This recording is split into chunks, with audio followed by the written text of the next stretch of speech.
is a shocking reality that most Americans haven't fully grasped yet.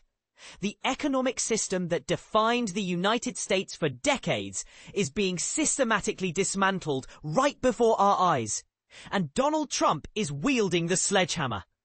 Last week, Trump casually mentioned that if the Supreme Court decides to strike down his beloved tariff system, he might have to unwind various trade agreements he's implemented. Yet even if those reciprocal tariffs announced on April the 2nd get completely reversed, they represent just a tiny fragment of a much larger demolition project targeting what economists once celebrated as the Washington Consensus.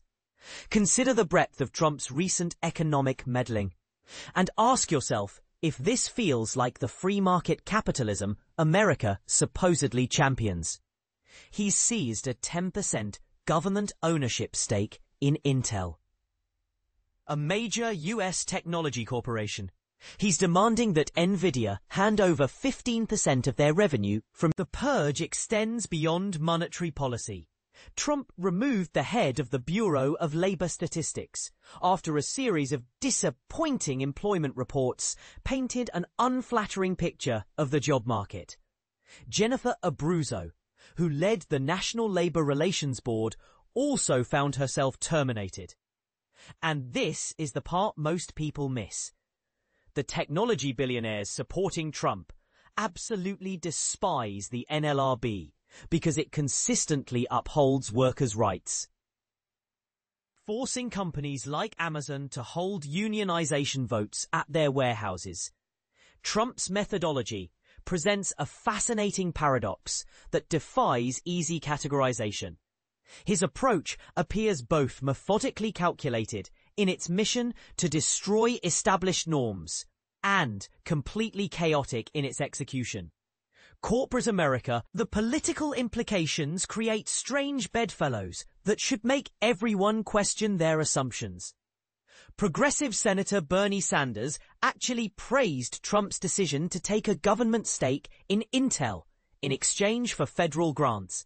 But here's what the mainstream narrative gets wrong. This destruction didn't happen suddenly when Trump arrived on the scene. The era when the United States could confidently export free market, financialized capitalism across the globe as the world's unquestioned economic superpower had already ended long before Trump's presidency. The 2008 financial crisis, which originated in Wall Street boardrooms, completely obliterated any moral or practical authority the US possessed to serve as an economic example for other nations. As the economic devastation spread throughout the global economy, and the American government responded by rescuing massive portions of its financial sector with taxpayer money, the fundamental dishonesty of laissez-faire economics became impossible to ignore. As political scientists Ivan Krastev and Stephen Holmes brilliantly articulated in their powerful critique, The Light That Failed, the widespread confidence that Western political economy represented the future of humanity had depended on the belief that Western leaders actually understood what they were doing. Suddenly, it became glaringly obvious that they absolutely did not. Back in the United States, just as occurred in the United Kingdom, the public perception that banks received government bailouts, while the brilliant minds responsible for the crisis escaped without consequences, planted the seeds of a deeply corrosive sense of injustice that continues to poison political discourse. Similarly, even before the financial crash occurred, the theoretical promise that continuously expanding free trade delivers economic benefits was colliding hard with reality. While this might be true when examining aggregate statistics, for workers throughout America's Rust Belt, just like their counterparts in Britain's former manufacturing centres, expanded trade actually brought factory closures and widespread unemployment. This economic frustration created perfect conditions for Trump's populist messaging to take root. His first-term tariffs targeting China, viewed with the benefit of hindsight, represented a relatively modest attempt to, as he perceived it, rebalance the economic playing field in America's favor. Interestingly, Joe Biden chose not to reverse those China tariffs, which aligned with broader geopolitical trends. Any optimistic hopes that economic liberalization might gradually bring China into the community of democratic nations had been thoroughly crushed as President Xi's government adopted an increasingly authoritarian direction. Biden also embraced a much more muscular approach regarding the government's role in economic management, distributing billions in grants and loans through the Inflation Reduction Act, while explicitly linking this spending to national priorities, like reducing carbon emissions and creating domestic employment opportunities. So the narrative suggesting that free market American capitalism was operating smoothly and unchallenged before Trump's arrival is fundamentally misleading.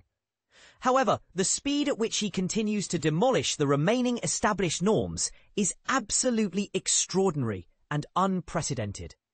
There's certainly legitimate room for disagreement about these approaches. Taxpayer ownership stakes in strategically important companies represent standard practice throughout European economies, for example. Trump might actually be establishing pathways that future American governments with different priorities could potentially follow. Given the complete uncertainty about what kind of economic system he's actually attempting to create, the dominant feeling right now is one of radical unpredictability. Friday's disappointing US employment data, showing unemployment rates approaching a 4-year peak, suggests that companies may be responding to this uncertainty with increased caution and reduced hiring. Investors appear to have chosen to look the other way for now, buoyed by expectations of Federal Reserve interest rate cuts and the massive returns generated by technology companies. However, with each chaotic week that passes, the economic risks must inevitably increase. As the United Kingdom learned painfully following the Liz Truss economic disaster, economic credibility disappears much faster than it can be rebuilt. So here's the question that should keep every American awake at night. Or are we watching the reckless destruction of institutions that, despite their flaws, provided crucial stability and predictability for the world's largest economy? What do you think? Is Trump's economic revolution exactly what America needs to reclaim its competitive edge? Or is this dangerous experimentation that will leave the country weaker and more isolated? The answer might determine not just America's economic future, but the stability of the global financial system itself. Share your thoughts, because this debate is far too important for experts and politicians alone.